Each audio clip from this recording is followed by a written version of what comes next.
उत्तर प्रदेश लोक सेवा आयोग ने PCS 2019 का अंतिम परिणाम घोषित कर दिया है। 453 पदों में से 434 पदों पर अभ्यर्थियों का चयन किया गया है, जिसमें SDM, डिप्टी SP समेत कुल 25 तरह के पदों पर अभ्यर्थियों का चयन किया गया है। 811 अभ्यर्थी मेंस परीक्षा में इस बार सफल हुए थे, जिन्होंने 28 जनवरी 2021 से 4 फरवरी 2021 तक इंटरव्यू दिया, जिसमें से अंतिम रूप से 434 अभ्यर्थियों को सफल घोषित किया गया। विशाल सारस्वत ने प्रथम स्थान प्राप्त कर उत्तर प्रदेश में टॉप किया और वहीं युगांतर त्रिपाठी ने दूसरी रैंक हासिल की, तो पूनम गौतम ने इसमें तीसरा स्थान प्राप्त किया तथा महिलाओं में प्रथम स्थान प्राप्त किया। आगे हम कुछ टॉपरों के माध्यम से ही यह जानेंगे कि उन्होंने यह सफलता किस प्रकार प्राप्त की और उनकी इस सफलता के लिए क्या रणनीति रही। आइए जानते हैं रैंक फर्स्ट विशाल सारस्वत जी से कि उनकी क्या रणनीति रही। सर, मैं अपना जो विषय है वैकल्पिक विषय इकोनॉमिक्स उसे अच्छे से तैयार किया। मैंने पोस्ट ग्रेजुएशन भी किया उस विषय में जी। उसके बाद सर मैंने थोड़ा सा टेस्ट सीरीज लिखने पर ध्यान दिया विशेषकर जी। और मेरे मित्रों ने मेरा बहुत सहयोग किया। जैसे जिस विषय का पॉलिटिकल बहुत अच्छा है मैंने उससे सहयोग लिया, किसी का मान लो ज्योग्राफी अच्छा है तो मैंने उससे सहयोग लिया। मैंने सहयोग मांगने में सर कभी शर्म महसूस नहीं की। तो एक दूसरे के सहयोग से सर, और ग्रेजुएशन के दिनों से मैं तैयारी में लगा हुआ था सर। युगांतर त्रिपाठी ने इस एग्जाम में दूसरी रैंक हासिल की। युगांतर ने सिविल सेवा की तैयारी विद्युत विभाग में अपनी जूनियर इंजीनियर की नौकरी छोड़कर शुरू की थी। ये मूल रूप से उत्तर प्रदेश के प्रयागराज जिले से आते हैं। आइए तीसरा स्थान प्राप्त करने वाली पूनम गौतम से जानते हैं उन्होंने सिविल सेवा की यात्रा कैसे प्रारंभ की और उनकी रणनीति क्या रही। आज जो रिजल्ट है एक्चुअली अभी थोड़ा मुझे भी एक्सेप्ट करने में टाइम लग रहा है, बट ये है कि हाँ थोड़ी मेहनत है इसमें, बट ये अच्छा लग रहा है कि हाँ मेहनत का रिजल्ट पॉजिटिव आ रहा है और नो डाउट हार्ड वर्क इसमें है और फैमिली सपोर्ट है, क्योंकि मैं मैरिड हूँ और मदर भी हूँ और हमारी कंबाइंड फैमिली है, तो ये मैं कहूँगी सबका सहयोग है और पढ़ाई तो है ही। सर एक्चुअली मैं मेडिकल बैकग्राउंड से हूँ और इनिशियली तो मेरा ऐसा बिल्कुल भी रुझान नहीं था कि मैं एडमिनिस्ट्रेशन में आऊंगी, बट मेरी मैरिज के बाद एक्चुअली मेरी मदर इन लॉ उनकी बहुत इंस्पिरेशन थी कि हमारे यहाँ से कोई एडमिनिस्ट्रेशन में आए, तो पूरा मैं क्रेडिट अपनी मदर इन लॉ को देना चाहूंगी। उन्होंने मुझे मोटिवेट किया और उसके बाद धीरे धीरे मैंने अपना फर्स्ट अटेम्प्ट मैंने यूं ही टेक्निकल अटेम्प्ट था। पहले मैंने सोचा कि मैं देखती हूँ ये है कैसा, मेरे लायक है भी कि नहीं, क्योंकि हमारी फील्ड इस फील्ड से बिल्कुल अलग होती है मेडिकल फील्ड जी। तो फिर मुझे लगा कि शायद अगर मैं करूंगी तो मैं कर सकती हूँ और फिर यहाँ से मेरा स्टार्ट हुआ और ये मेरा थर्ड अटेम्प्ट था। आइए अब ऐसे ही एक और टॉपर विजय अमृतराज जी से बात करते हैं कि उन्होंने अपनी सफलता कैसे प्राप्त की। इन्होंने वेटनरी वेलफेयर ऑफिसर के पद पर रैंक 8 प्राप्त की है। हेलो दोस्तों, कैसे हैं आप सब लोग। मेरा नाम डॉक्टर विजय अमृतराज है। मैं उत्तर प्रदेश के फतेहपुर ज़िले का रहने वाला हूं और मेरा फाइनली सिलेक्शन UP PCS 2019 के वेटनरी वेलफेयर ऑफिसर के पद पर हुआ है। और आज मैं आपको बताता हूं कि आखिरकार क्या मेन रीज़न था सिलेक्शन का, क्या स्ट्रेटजी थी मेरी सिलेक्शन की और कौन कौन सी कोचिंग ने मेरी हेल्प किया, किस नोट्स से मैंने पढ़ाई किया।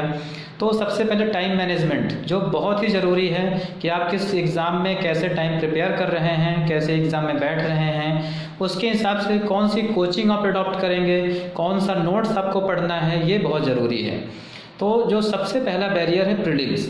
अगर आप प्रीलिम्स क्वालिफाई करते हैं तो शायद आपकी सारी मुश्किलें हल हो जाती हैं।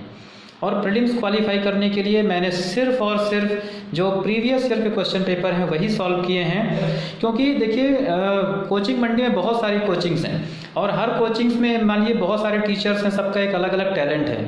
मैं किसी की बुराई तो नहीं कर सकता हूं, लेकिन फिर भी एक चीज़ है स्टडी फॉर सिविल सर्विसेज में, जो ज्ञान सर का जो एटीट्यूड है, पढ़ाने का, समझाने का एक तरीका है, जो उनका एक मैनेजमेंट है, वो बहुत अच्छा है। क्योंकि उनके पास एक जो है कमान है अपने हाथों में कि हाँ हमको सिर्फ एक चीज़ पे फोकस करना है कि जो है यूपीएससी का अलग है, यूपीपीएससी का अलग है, और बहुत सारे कोचिंग वाले मिक्स कर देते हैं, और मिक्स में क्या होता है कि आप उसको अचीव नहीं कर पाते हैं, पढ़ नहीं पाते हैं, वो बहुत सारा हौच पौच हो जाता है। तो सबसे अधिक ज़रूरी है कि आपको कम समय में कम ही पढ़ें, अधिक पढ़ने की कोई ज़रूरत नहीं है। आपको नॉलेज नहीं अटेंड करना है, नॉलेज नहीं आपको पाना है, आपको सिर्फ और सिर्फ सेलेक्ट होना है। और सिलेक्शन के लिए सिर्फ और सिर्फ जो लोग इतने दिन रात मेहनत करते हैं, वो सारी कटिंग्स इकट्ठा करते हैं फिर आपको देते हैं, तो वो मुझे लगा सबसे ज़रूरी। तो ये था प्रीलिम्स का स्ट्रैटेजी कि जो भी है previous year question paper solve करना है, डेली न्यूज़पेपर पढ़ना है, और सर के जो भी आते हैं डेली का डेली वो टेलीग्राम्स में या फिर जो है वीडियो आते रहते हैं सर के यूट्यूब में, वो आपको पढ़ते ही रहना है। और इसके बाद आते हैं मेंस में पता है आज तक के जो है इतने बड़े करियर में मैंने कभी भी 12th के बाद मैंने ऐसे नहीं लिखा था, कभी नहीं लिखा। और मैंने सिर्फ एग्ज़ाम के 1 महीने पहले, मेंस एग्ज़ाम्स के 1 महीने पहले, वो मैंने सर के ज्ञान सर के ही जो है उन्होंने अलग से कैसे ऐसे लिखते हैं एक एक चीज़ को डिस्क्रिप्शन बना करके, उन्होंने शायद बहुत सारे 1.5 घंटे जिनके वीडियो हैं सर के, उसमें से यूट्यूब में पड़े हुए हैं, फ्री ऑफ कॉस्ट उनको आप एक्सेस कर सकते हैं। तो वहाँ से मैंने चीज़ों को देखा और बिना मैंने फर्स्ट टाइम अटेम्प्ट किया था और मैंने बहुत अच्छा ऐसे लिखा है। पता नहीं मार्क्स कितने आए होंगे, लेकिन मुझे इसका नॉलेज नहीं है, बट ऐसे मुझे बहुत अच्छा जो है वहाँ से रियलाइजेशन हुआ कैसे जो है सिविल सर्विसेज में या फिर स्टेट सर्विसेज में कैसे ऐसे लिखते हैं। और हिंदी मेरी हिंदी तो बहुत वीक थी, लेकिन मैंने जो इनके सर के वीडियो थे, बहुत सारे वीडियो फ्री ऑफ कॉस्ट थे इनके, अवेलेबल थे, यूट्यूब में अवेलेबल हैं, आप वहाँ से देख सकते हैं। और जो वीडियो है ना, मैं आपको जेन्युइनली बता रहा हूँ कि ये चीज़ मतलब किसी ऐसा नहीं है कि मैं किसी के इफेक्ट में आके बोल रहा हूँ कि किसी ने मुझसे बोला हो। जेन्युइनली आप जब देखेंगे ना, आप 10 साल के पहले क्वेश्चन उठा के देखेंगे, सर ने ऑलरेडी सॉल्व कराए हैं यूट्यूब में सारे के सारे, और जब आप एक चीज़ उनको पढ़ेंगे, रियलाइज़ करेंगे, तो लगता है कि एग्जाम में सब वही आता है जो प्रीवियस ईयर का है। और कहीं ना कहीं जो एक फोकस है, प्लान स्टडी है, वो स्टडी फॉर सिविल सर्विसेज में बहुत ही बेहतर ढंग से समझाई जाती है।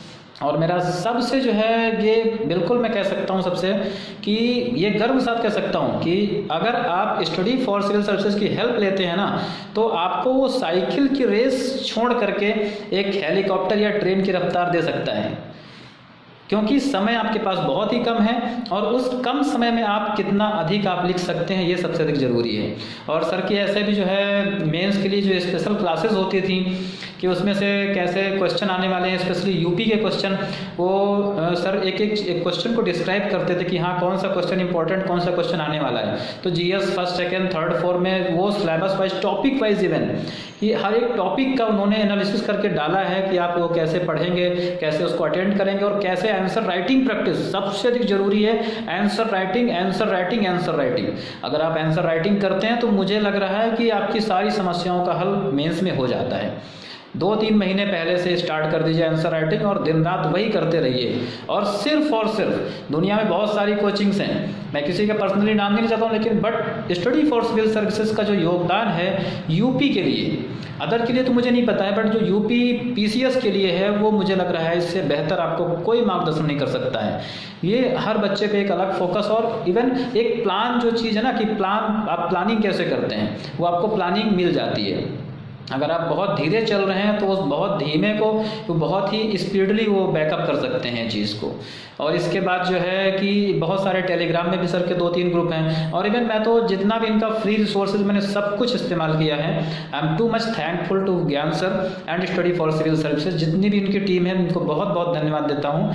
और जो भी प्रीलिम्स के लिए मैंने बताया था, जो भी कटिंग्स हैं जो आती हैं, 1 लाइनर देते हैं सर, पीडीएफ देते हैं, या फिर जो भी पापा वीडियो हैं, ये बिल्कुल एक एक लाइन बाय लाइन देखते रहिए बस, और कुछ नहीं करना है। अगर आप पेड ग्रुप ज्वाइन करते हैं बहुत अच्छी बात है, और इवन मैं भी उसका हिस्सा बनने वाला हूँ। मुझे बहुत खुशी होगी कि मुझे वो चीज़ें बहुत जल्दी समझ में आ जाएंगी। मेरी जो तैयारी थी, एक बहुत लंबी रेस की तैयारी थी, लेकिन उसका अंत जो है वो बहुत सुखद रहा। और इसमें सेलेक्ट होने के बाद में पिछले जो है 24 घंटे में इतने सारे मेरे पास फ़ोन कॉल्स आए कि जिन्होंने कभी आज तक याद नहीं किया तो वो याद कर रहे हैं। तो सबसे बड़ी बात यही है कि जब आप जो है कुछ करके दिखाते हैं ना, तो दुनिया आपको सलाम करती है। तो बस यही एक मेरा मैसेज अपने दोस्तों के लिए जो भी तैयारी करना चाहता है कि बस लगे रहो और विश्वास सिर्फ एक पे करो। 10 जगह विश्वास करोगे धोखा खाओगे, एक जगह विश्वास करोगे, चाहे जिसके पास विश्वास करो, दिल से सिर्फ एक जगह विश्वास करो और सफलता आपके कदमों पे होगी। थैंक यू, जय हिंद। दोस्तों, इसी तरह की अन्य टॉपर्स की वीडियो देखने के लिए तथा अन्य सरकारी एग्जाम व सिविल सर्विस के लिए आप हमारे चैनल GS आचार्य को सब्सक्राइब कर सकते हैं और इसका लाभ उठा सकते हैं। धन्यवाद।